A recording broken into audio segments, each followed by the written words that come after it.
দেখো আমরা এখন সলভ করছি নবম শ্রেণীর কোষে দেখি 4 অর্থাৎ স্থানাঙ্ক জ্যামিতির দূরত্ব নির্ণয় চ্যাপ্টারের একের দাগের অঙ্কগুলো আমরা সলভ করছি। এখন আমরা আগের ভিডিওতে একের দাগ সলভ করেছি, একের একটা, এখন আমরা দুইয়ের দাগটা সলভ করব।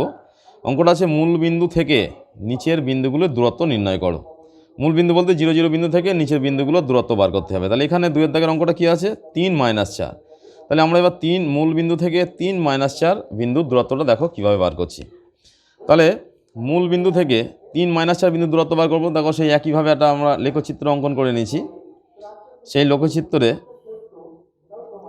আমরা এক্স অক্ষ ওয়াই অক্ষ করে নিয়েছি।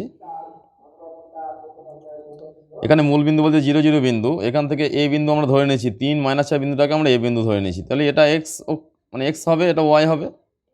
এই স্থানাঙ্কটা 3 - 4 সেটা এক্স ওয়াই হবে।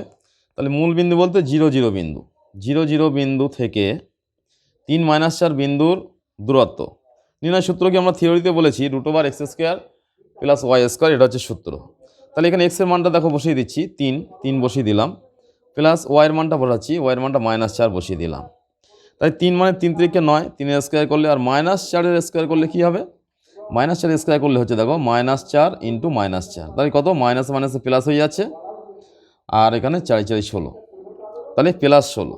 তাই 16 আর 9 যোগ করলাম, কত হলো, 25 হলো।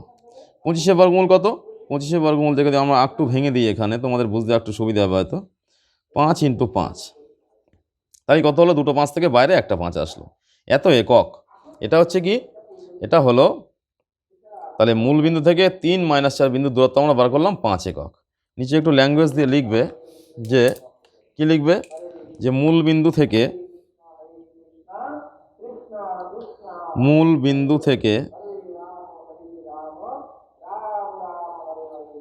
3 - 4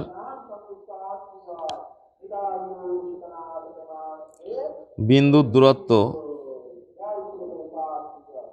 = 5 একক। এটা করলে কি হবে, তোমার ফুল অঙ্কটা এইভাবে করবে, তাই দেখবে অঙ্কগুলো শিখতেও পারছো, তোমরা বুঝতেও পারছো।